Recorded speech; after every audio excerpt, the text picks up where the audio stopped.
Depuis ses débuts, The Walt Disney Company a su s'appuyer sur des personnages inoubliables pour tisser une relation durable avec le public. Certains sont nés dans son propre studio, comme Mickey Mouse, tandis que d'autres proviennent d'œuvres littéraires reprises avec une sensibilité nouvelle afin d'en amplifier la portée émotionnelle. Ça s'est passé un 4 février 1966. Ça s'est passé en... Disney dans l'histoire. Nicolas Descamps, Corinne Yernaud, sur DLRP.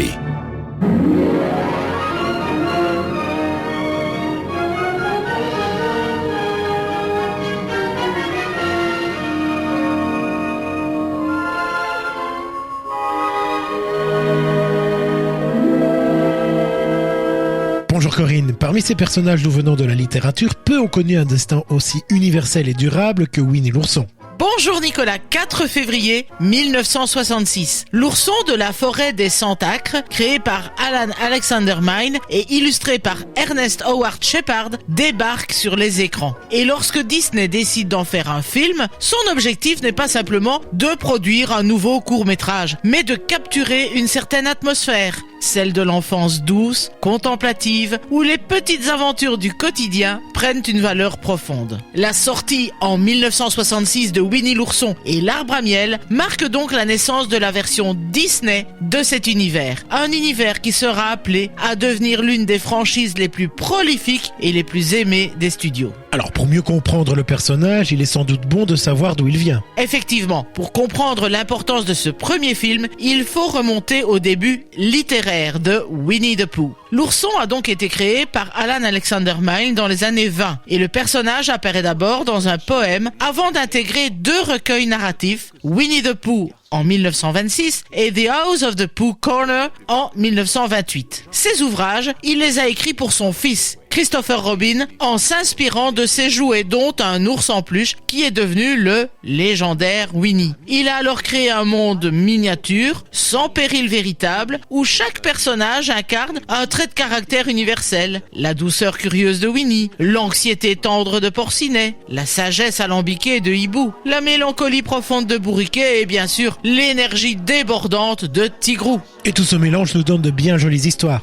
Oui, et l'un des charmes des récits de Milne réside dans leur capacité à décrire des aventures modestes, certes, mais symboliques, où l'importance n'est pas dans l'action, mais dans la sensibilité et l'humour. De plus, les illustrations de Shepard ajoutent un style reconnaissable entre mille, avec des traits légers et chaleureux qui donnent au décor l'apparence d'un lieu universel de l'enfance. Avec ces qualités, on comprend l'intérêt que va porter Disney à Winnie. Ben oui, et cet intérêt de Walt Disney pour Winnie l'ourson remonte aux années 30 déjà. À cette époque, il est en recherche de références littéraires pour ses productions. Et plusieurs tentatives d'adaptation sont esquissées, même si la concrétisation tarde. Ce n'est qu'à la fin des années 50 que Walt, convaincu du potentiel de cet univers dans l'animation, va réellement entamer la démarche d'acquérir les droits. On peut supposer d'une certaine façon qu'on va avoir un accord qui sera facile à obtenir. En fait, l'accord est conclu progressivement, permettant d'abord à Disney de produire des films, d'exploiter les personnages et plus tard de gérer l'ensemble de la franchise. Cette acquisition deviendra l'une des plus fructueuses de l'histoire de la compagnie. Winnie l'ourson deviendra au fil des décennies un personnage central dans le merchandising mondial. Il faut dire qu'il est un symbole doux et pacifique associé à l'enfance.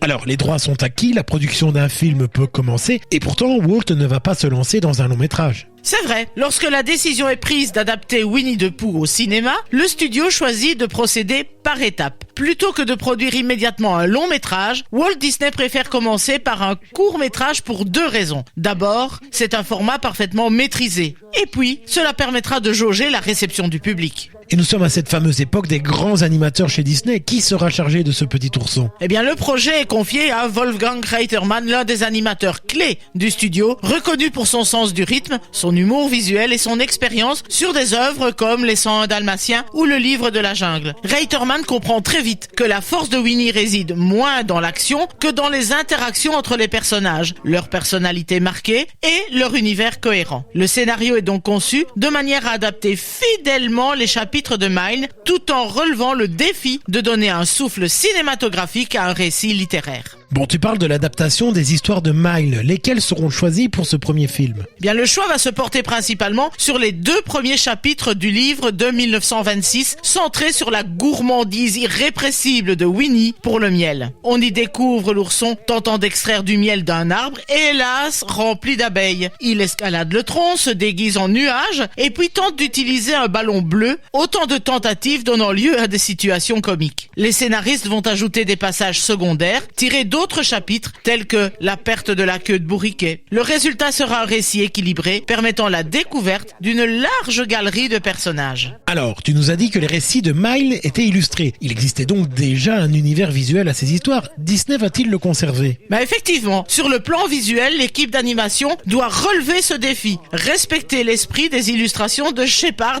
tout en les adaptant au style de l'animation Disney. Le choix se porte donc sur un style simple, presque esquissé, avec une texture légère évoquant le papier. Il s'agit donc d'une identité singulière dans le catalogue Disney, les personnages semblant sortir du livre lui-même. Et puis faut-il encore le rappeler, nous sommes chez Disney, et qui dit Disney dit musique, non? Bien sûr, et la musique joue un rôle déterminant dans la création de l'ambiance du film. La bande originale est confiée à Buddy Baker pour l'orchestration, tandis que les chansons sont écrites par les célèbres frères Sherman, des chansons conçues pour être douces, simples et entraînantes à la fois. Winnie the Pooh deviendra l'un des thèmes les plus reconnaissables de l'histoire Disney grâce à sa mélodie candide, répétitive et chaleureuse. Donc, lorsque le film sort en février 1966, c'est un univers tout particulier que découvre le public. Pour les spectateurs américains, encore peu familiers de l'univers de Mine, la découverte de ce moyen-métrage de 26 minutes mêlant tendresse, humour et poésie se révèle être une surprise délicieuse. La critique loue la fidélité à l'esprit des livres, la qualité de l'animation et la musique. Le style de narration entre lecture de livres et animation est particulièrement salué pour son originalité. Certains estiment peut-être que le film pourrait sembler trop doux pour un public habitué à des récits plus rythmés, mais reconnaissent quand même que c'est précisément cette douceur qui constitue la force du film.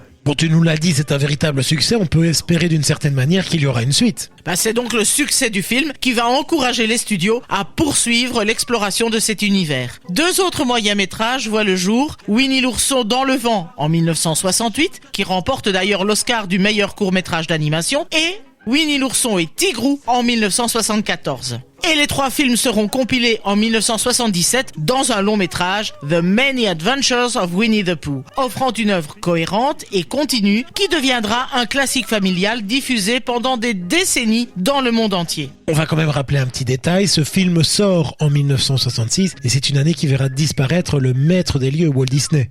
Oui, le film prend effectivement une dimension plus symbolique avec le décès de Walt Disney en décembre 1966, quelques mois donc après la sortie. Winnie l'ourson et l'arbre à miel figurent ainsi parmi les derniers projets à avoir été supervisés par Walt lui-même, et la sensibilité du film reflète une facette personnelle de son approche artistique, la conviction que la simplicité, la gentillesse et la poésie peuvent toucher durablement le public. Donc, les apparitions à l'écran s'enchaînent et Winnie devient une véritable franchise Disney. C'est cela, les personnages apparaissent dans des émissions télévisées, des vidéos, des séries animées, des attractions, de parcs à thème et dans une vaste gamme de produits dérivés. La franchise génère des revenus considérables en s'imposant comme un univers intemporel lié à l'enfance. Au-delà de cela, cela va influencer l'approche Disney pour les franchises futures. La capacité de créer un univers cohérent, centré sur des personnages aux personnalités marquées, servira de modèle pour d'autres productions. La première pierre d'un édifice narratif, artistique et culturel qui continue de fasciner aujourd'hui puisqu'au fil des décennies, Winnie l'ourson est donc devenu un symbole d'enfance universel, détaché des modes ou des tendances. Merci Corinne de nous avoir emmenés à la rencontre de cet ourson jaune au t-shirt rouge qui nous transporte à travers souvenirs et émotions dans un monde empreint de douceur. Je vous rappelle quant à vous que vous pouvez retrouver cet épisode ainsi que tous les autres sur notre radio, sur dlrp.fr et en vous abonnant à notre podcast sur votre plateforme favorite. En tout cas, ça s'est passé un 4 février 1966. À bientôt Corinne. À bientôt Nicolas. Rendez-vous samedi prochain pour un nouvel épisode de Ça s'est passé en sur DLRP.